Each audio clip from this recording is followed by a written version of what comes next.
Soon AI will be better at thinking than humans, so it's time for humans to transcend thinking.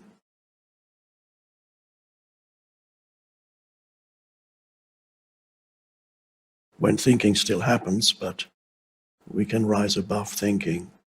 That's another way of putting what we've been talking about and practicing, pointing to liberate yourself from the prison of thought, which happens when you completely identify with thought.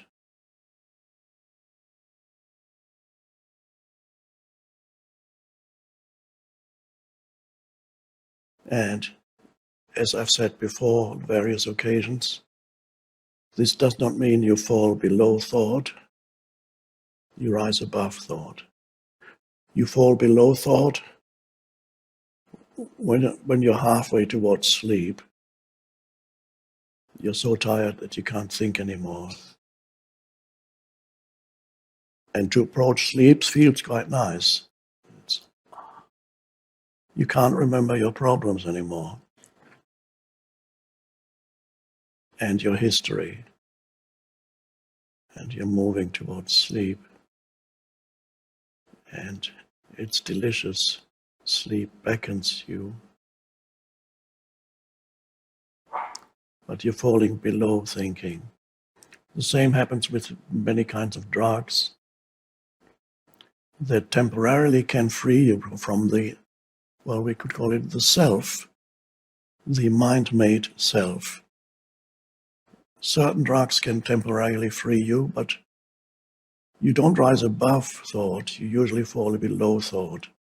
There are certain other types of drugs that are used in a particular setting, in a sacred setting, that certain drugs that have been used for thousands of years in religious or spiritual ceremonies. That's a different matter. I cannot say much about it because I have never experienced that kind of thing. So I don't like to talk about something that I have no direct experience of. But so-called recreational drugs that are taken just to experience moments where the ego is absent or in the background, that for some people can be those, especially those people who are very much burdened by their mind, the continuous torture of their mind. When they take the drug, they can get a little space of freedom and can relax for a while without the torture of their minds. And so you have a little smoke.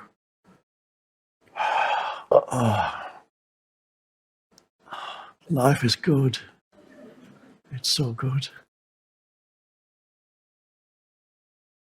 And you even start laughing, perhaps. It looks as you're looked at superficially, it looks as you had suddenly become enlightened, but you haven't. But it can give you a little glimpse of what is possible when you become free of thought. But dependency on these things usually means that you begin to move below thought more and more. And that is a state, a totally different vibrational frequency, a state of diminished alertness rather than heightened alertness, whereas the state of presence is a heightened alertness, but also a relaxed alertness. There's no tension in presence.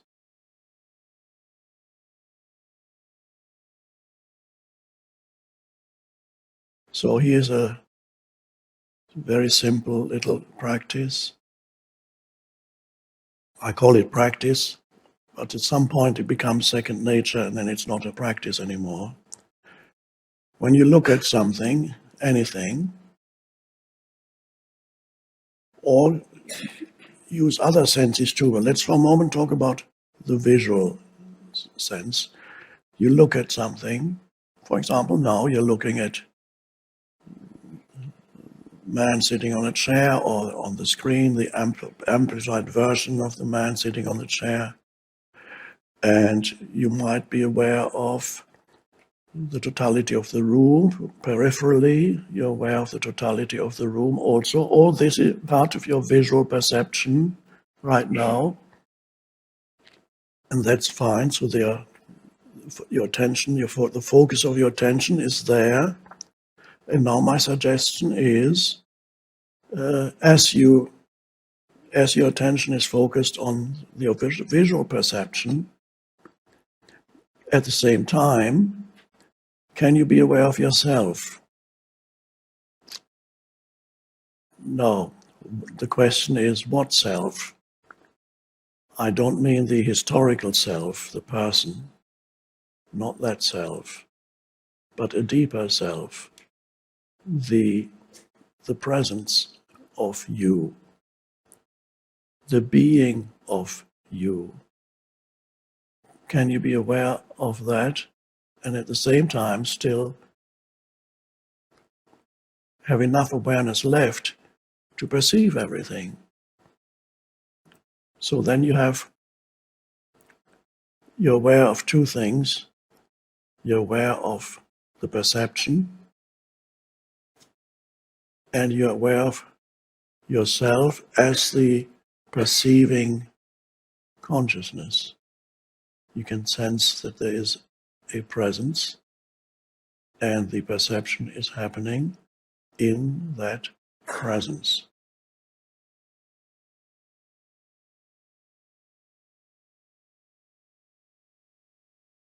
That is easier in certain situations, in some situations, and in others.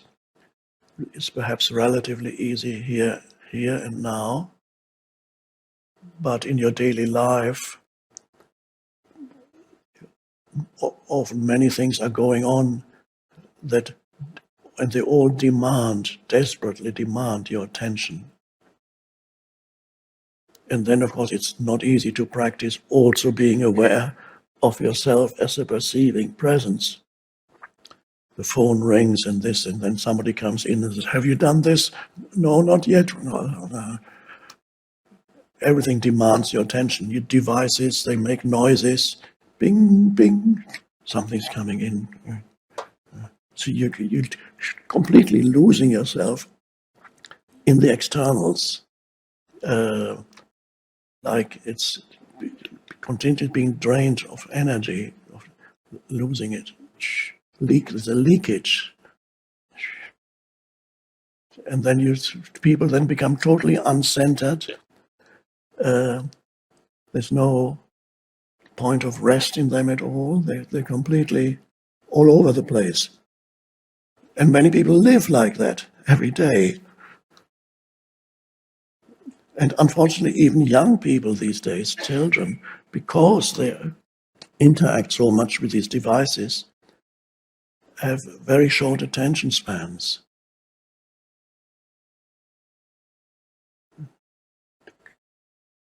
Reading book can become difficult because nothing is happening. You have to keep your attention on it. Oh God, I can't do that. What's the next thing that I can lose myself into? Horrible thing, a huge danger for human consciousness that we are facing. It's been bad enough even without the devices that we have. But now we have invented these devices. They amplify many of the dysfunctions of the egoic self that were already there even before, but now they become amplified. Yes, the devices can also be used for more helpful purposes, for more consciousness. There's certain. You could listen to Eckhart Tolle on your device and become present, but then put it away so that you don't get dependent on it. And then you don't need anything or anybody. But so this is a wonderful practice. to be used in association with sense perception. So now I'm talking about the visual, because for most humans the visual is a predominant sense perception, followed by auditory, followed by either taste or tactile sense perceptions. But you can practice with any sense perception. You can practice with taste, for example, anything that you perceive. Here's a glass of water, and as I taste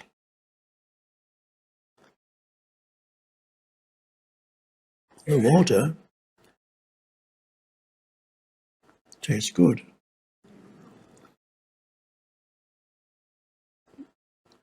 Can I be aware of myself as a perceiving consciousness, without which there would be no sense perception? There must be a consciousness that makes the sense perception possible.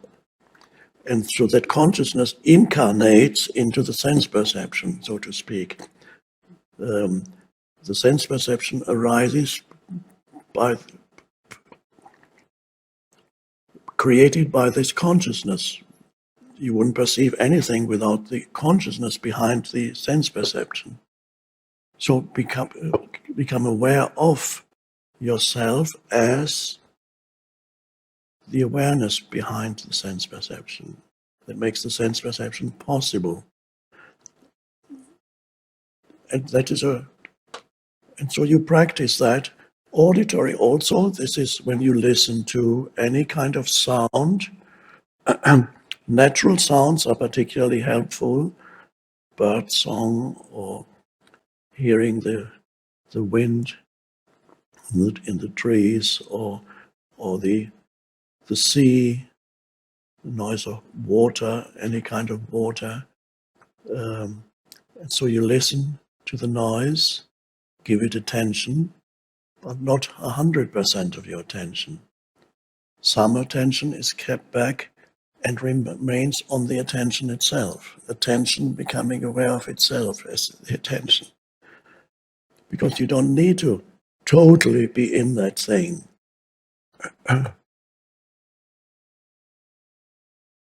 So you practice with relatively simple things, natural things, perceived natural, so visually, tactile. There's also a sense of smell.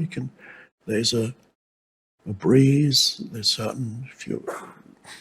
may be a certain scent in the air of nature, whatever it may be, and then you also perceive that. You might even be able to perceive a moment with all senses engaged. It's very rare, but it's possible that you can taste, smell, touch, auditory, visual. So you're totally, all the senses are alert, but behind it is a perceiving consciousness. And that is a point of rest, a point of stillness. You're centered within yourself. You're rooted in being. Rooted in being.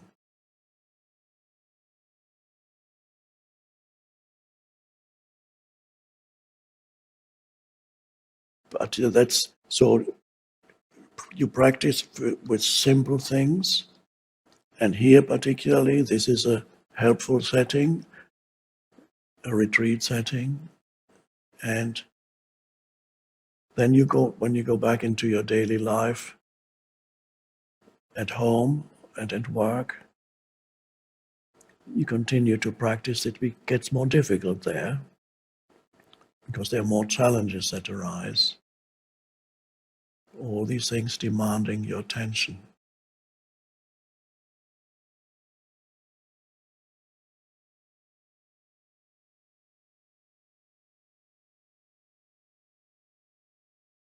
And then you endeavor to stay connected with that.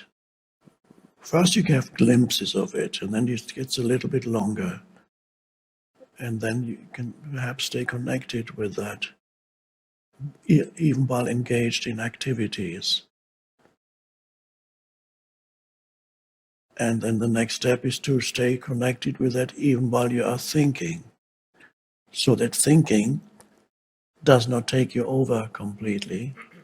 You can actually then think without losing presence.